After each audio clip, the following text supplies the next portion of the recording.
No, noi abbiamo l'alcol che ci protegge. In via preventiva abbiamo deciso di far fare il tampone a tutti i cittadini di Vo' Euganeo, a tutti coloro che si presenteranno, poi la dottoressa sarà molto più precisa e didascalica, e a tutti coloro che si presenteranno nei ricoveri ospedalieri del Veneto con sintomi influenzali importanti. 11 casi, tra cui quello tragico di Adriano Trevisan, 77 anni, il primo morto in Italia per coronavirus.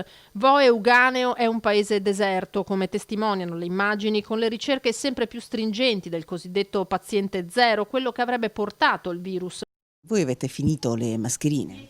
Finite le mascherine, finiti i gel igienizzanti alle mani, qualcosa ancora arriva forse di salviettine disinfettanti, però comunque sì, siamo ormai in rottura di stock di quasi tutto. 10 posti di blocco simile a questo in tutto il paese di Vo' Euganeo. Questa è via Bagnara Bassa, siamo all'altezza della frazione di Zovon e da questa mattina alle ore 8 i carabinieri sorvegliano che nessuno possa entrare nel territorio di Vo' Euganeo.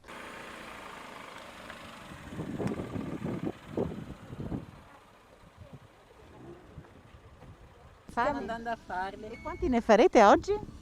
Quelli che si riescono, credo un centinaio almeno, noi due. Anche di più. Dipende cosa c'è in previsione. Noi arriviamo lì e ci dicono cosa dobbiamo fare.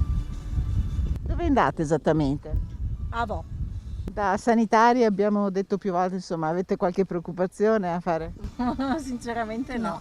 Tra l'altro noi siamo volontarie, voglio dire, non siamo state obbligate. Io personalmente sono più preoccupato dei positivi non ammalati. Il caso di Vo' è una situazione epidemiologica unica, nel senso che un'intera comunità è stata isolata, quindi, e sono stati testati tutti. Attenzione! Attenzione, messaggio a tutti i cittadini. In ottemperanza del decreto del Presidente del Consiglio e a tutela della salute di tutti, invitiamo i cittadini a rimanere in casa il più possibile.